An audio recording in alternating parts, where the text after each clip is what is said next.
comme vous. Oui, c'est ça. Enfin, il est plus boyau rouge que ch'ti, parce qu'il est picard. Lui, c'est Saint-Quentin. Je l'accepte. C'est Saint-Quentin, et c'est un des rares animateurs de télévision qui fait une deuxième carrière avec un succès énorme. Il remplit les salles depuis 4 ans. C'est Sébastien Coé. Comment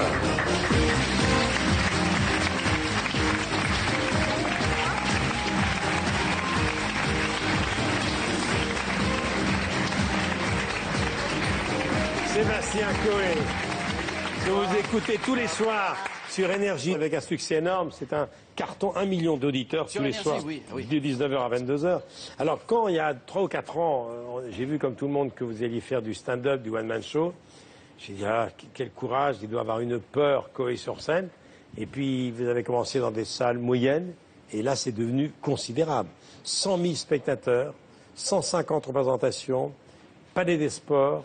C'est une aventure incroyable. Ben oui, mais c'est surtout quand j'ai commencé, j'imaginais pas ça une seconde. Parce qu'on a commencé par le Palais des Glaces à Paris pendant 4 mois, ensuite ça a été la Cigale, évidemment la tournée dans même pas mal de pays d'Europe et dans toute la France, et là le Palais des Sports.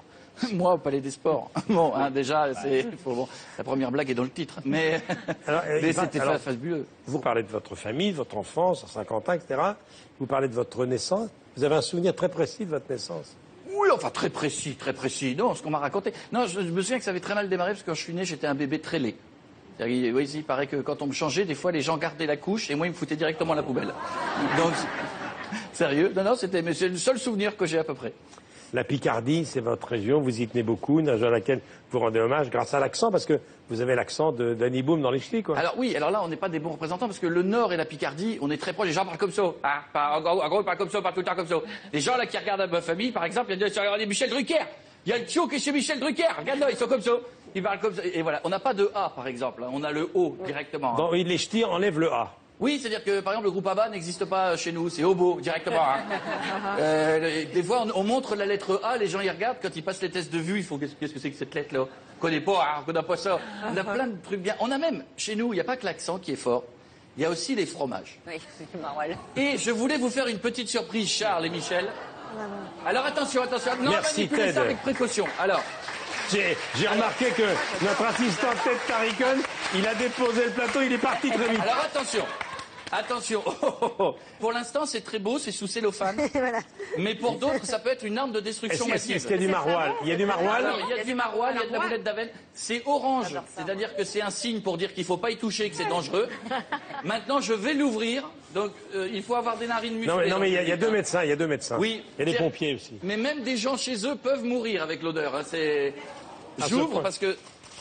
Vous allez voir, Charles, vous allez avoir la pêche jusqu'à 4h du matin demain matin. Je vais voir ou sentir. Les yeux.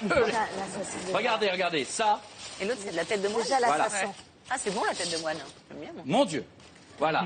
Ça, Michel. Est-ce que vous pouvez l'éloigner de mon chien? Non, bah, votre chien, il respirera plus rien pour les 6 mois qui viennent. Hein. Ça, les gens qui connaissent savent que c'est dangereux. Je vais refermer un petit peu quand même. Dites-moi, Sébastien, vous êtes fils unique, c'est ça? Oui. Est-ce que, comme beaucoup d'adolescents, vous aviez un appareil dentaire? Oui. Mais j'avais le tout option, moi. J'avais élastiques, oui, celui avec voilà. les élastiques, les bagues en travers, tout. Celui que quand on mange, il y a tous les aliments qui restent coincés à l'intérieur. Parce que l'appareil dentaire, en parlant ch'ti avec ce fromage, ça peut être intéressant. Ah bah c'est terrible, hein. Déjà on sourit plus. J'ai passé mon adolescence, parce que quand on a un appareil dentaire, on est comme ça. J'ai plus souri de 12 à 17 ans. Mais c'est un petit avantage, l'appareil dentaire, c'est que voilà, il stocke tous les aliments qu'on a mangé le midi. Quoi. Oui, mais quand vous avez une petite amie que vous devez embrasser qui a également un appareil dentaire. Ça peut finir en bricolage. C'est-à-dire que oui, ça peut mal finir. Faut bien jongler, c'est tout. Problème d'adolescent. Votre première fiancée, comment ça s'appelait? Armelle? Armelle, vous la connaissiez? Ben non, mais je suis au courant. Je sais tout de vous. Elle était très jolie, elle était blonde, elle était très très belle, elle était superbe. Elle avait un petit problème, Armelle, c'est que quand elle parlait comme ça, comme ça, les accent. Je suis resté 1 an et demi avec elle, j'ai jamais compris un mot de ce qu'elle me disait. C'est pour ça que ça a duré longtemps. Voilà. Sur scène, en tournée. Non seulement vous êtes en tournée en France, mais vous allez à Beyrouth. Ben oui. Vous êtes à l'île Maurice? Oui, ah oui, il y a des endroits difficiles. Hein. Il y a des endroits, l'île Maurice, la Réunion, ça, c'est... Ça sent la tournée compliquée. Hein. Ça sent ça sent la fin de tournée où on s'est dit on va lui faire plaisir. Il en a fait 230, on va lui donner du soleil. Il y a la Corse, il y a Nice. Oui, là, la fin de tournée.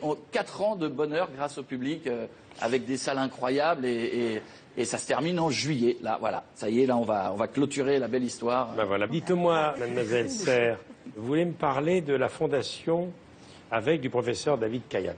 Oui, c'est ça, parce que comme le disait Sylvie... Ça sert à ça d'être Miss France aussi. Voilà, l'organisation Miss France met un vrai point d'honneur à nous permettre de faire notre année